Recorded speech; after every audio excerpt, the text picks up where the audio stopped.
This is Hollywood. Matías Bombal with Focus Features releases another remarkable bit of stop-motion, handcrafted animation from Leica Entertainment, Kubo and the Two Strings. From the creators of the wonderful Box Trolls movie of 2014 comes this tale of a young boy, Kubo. Set in an ancient Japan of fantasy, Kubo has lost an eye when the vengeful Moon King took it from him. He was saved from total destruction by his mother, who possesses magical powers, as does he, although he has not yet fully developed them. He makes his way, supporting himself and his weak mother, who suffers from memory loss, by telling stories in public while he plays his shamisen, a 16th century Japanese three-stringed instrument similar to a banjo. His young magical skills cause the self-forming origami to suddenly come to life while he tells his tales. Hanzo was a mighty samurai, but he was alone. His family taken from him, his kingdom in ruins, and his army destroyed by the dreaded Moon King. You may recall, Hanzo was roaming the distant farlands in search of a magical suit of armor, the only weapon in the whole world that could protect him from the power of the Moon King. This armor was made up of 3 pieces. The first... Oh, I know! The sword unbreakable!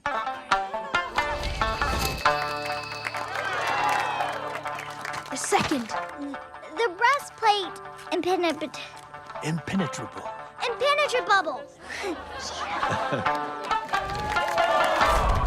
And finally, the third weapon. The final piece of the armor. I know this one! Pick me! The helmet invulnerable! Before Hanzo could claim the armor and unite the pieces to reveal their true power, he was attacked by the Moon King's beasts.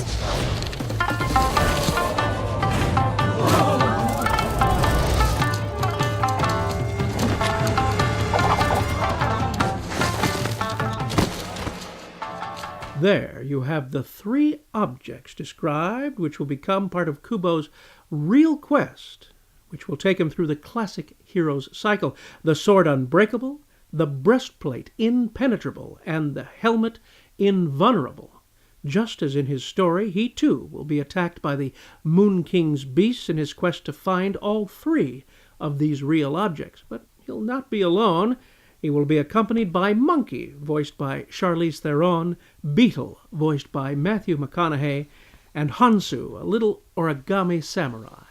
As the 3 adventure forward, they encounter all sorts of magical monsters. Kubo, look!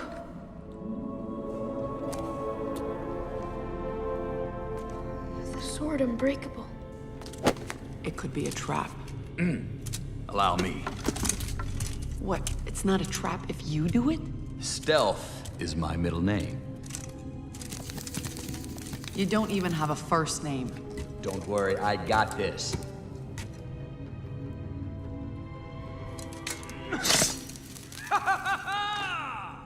The mighty beetle is victorious!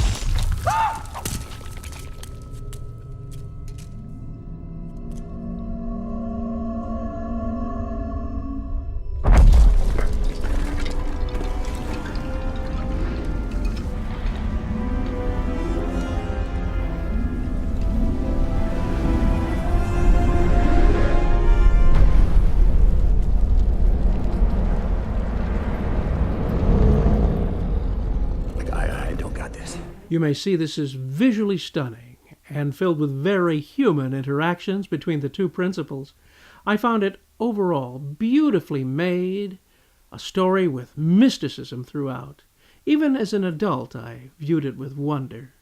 It's admirable in this day of computer animation that this is being made in this traditional way, just as George Pal had done with his Puppetoons at Paramount in the 1930s.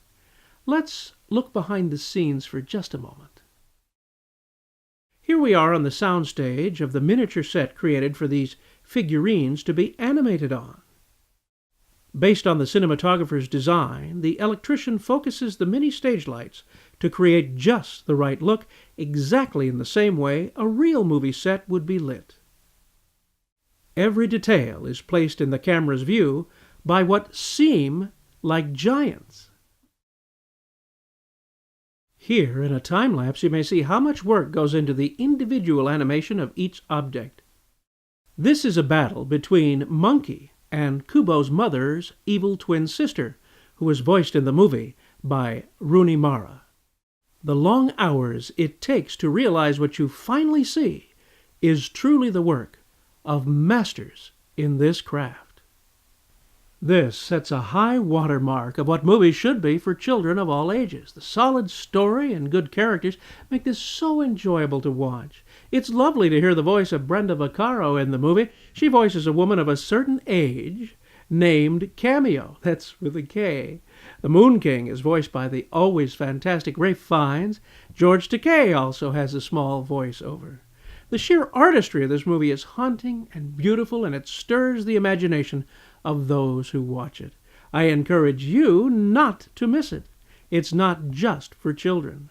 Before the story's over, you'll know the full value of the 2 strings on Kubo's shamisen.